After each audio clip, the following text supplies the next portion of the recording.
4:15, 60 days out. 4:15 in the morning, 60 days out. Having a pre-workout meal. Got a cup and a half of grits, serving and a half of grits, 110 grams of chicken breast, just a little bit of spinach in there. No hot sauce, just normal seasoning, nothing crazy. Get this down, hit the gym. Today's legs beat. Excited.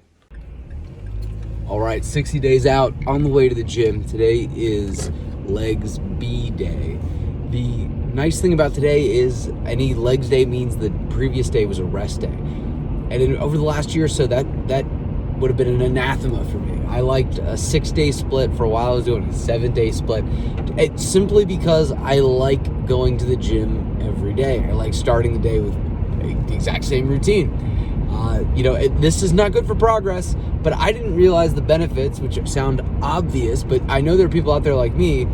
You want to go all the time. You feel like, gosh, I didn't go. I must be losing something. Even if intellectually you understand you shouldn't. But I could feel a difference now, 5 weeks into this routine, 3 on, 1 off, 3 on, 1 off, where after that day off, I feel so much better.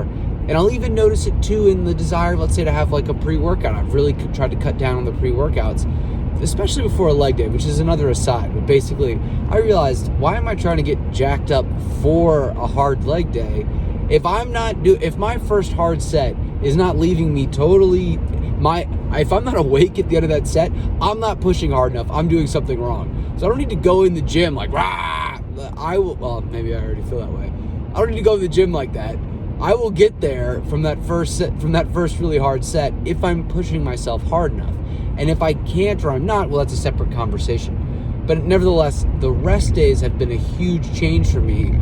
I previously I've been doing a 6-day split, like I said, for the previous, for a while, 7 days before that.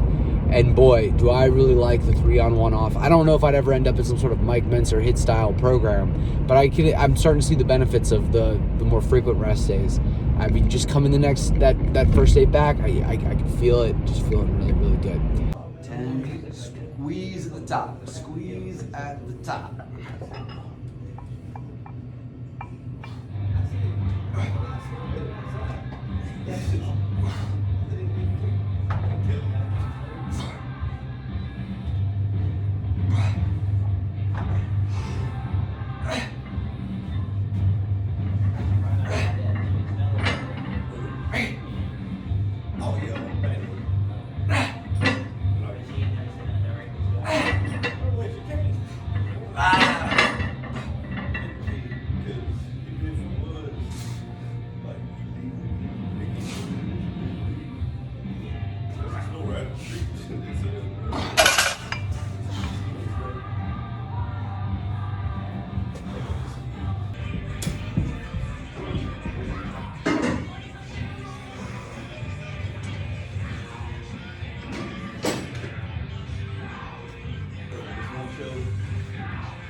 Oh, yeah.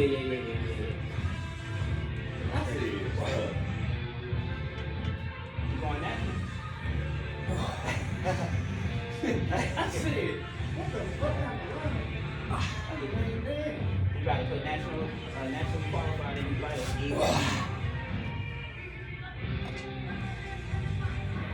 Road to National, episode 1. I don't know, Brandon on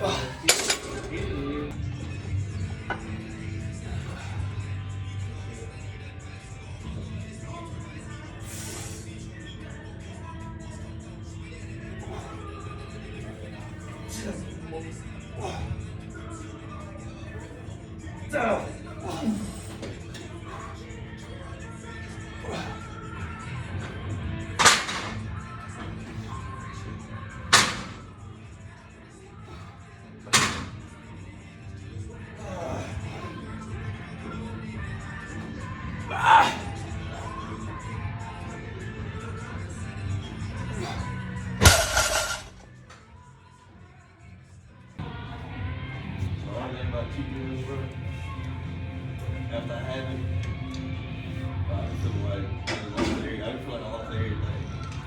Lost what?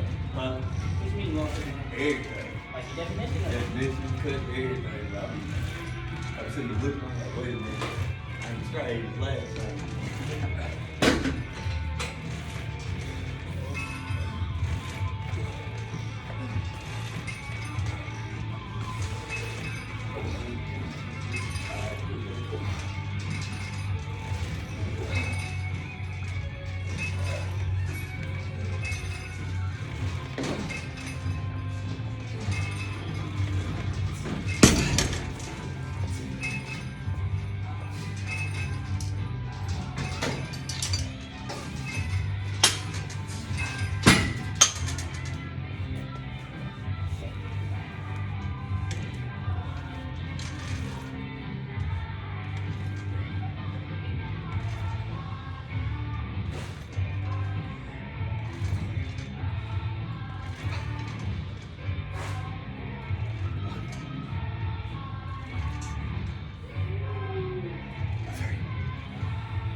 Five more. Slow. 1, 2. That could be your advantage, like 4. from here to here, your conditioning. 2. Because some people, they struggle just to get to your carry. Yeah. Doesn't count. I'm stepping it up now.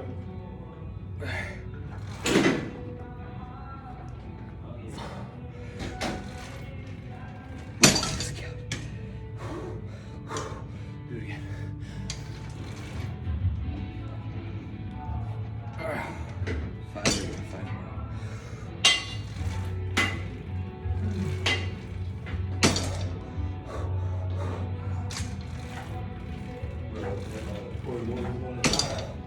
Last one.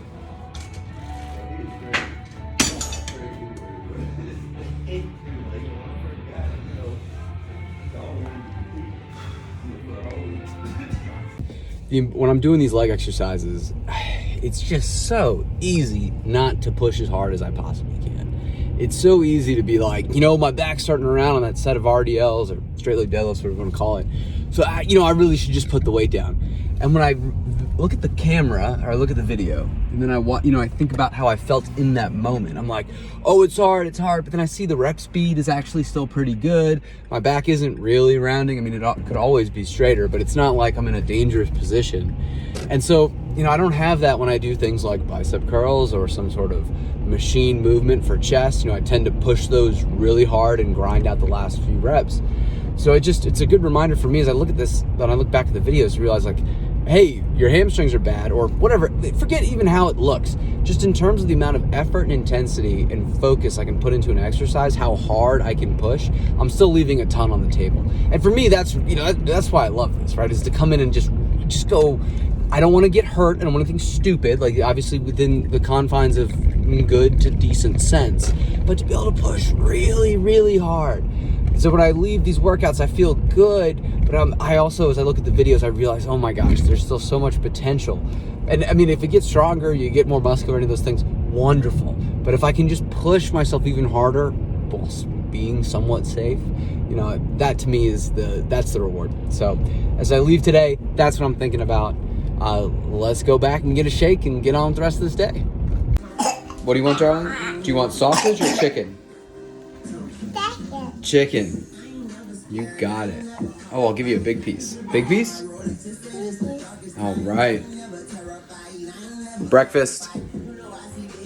Serving and a half of grits, cup of spinach, 100 grams of chicken. I'm gonna throw 5 grams, like a teaspoon of olive oil on here. 35 protein, 50 carbohydrate, 8 grams of fat.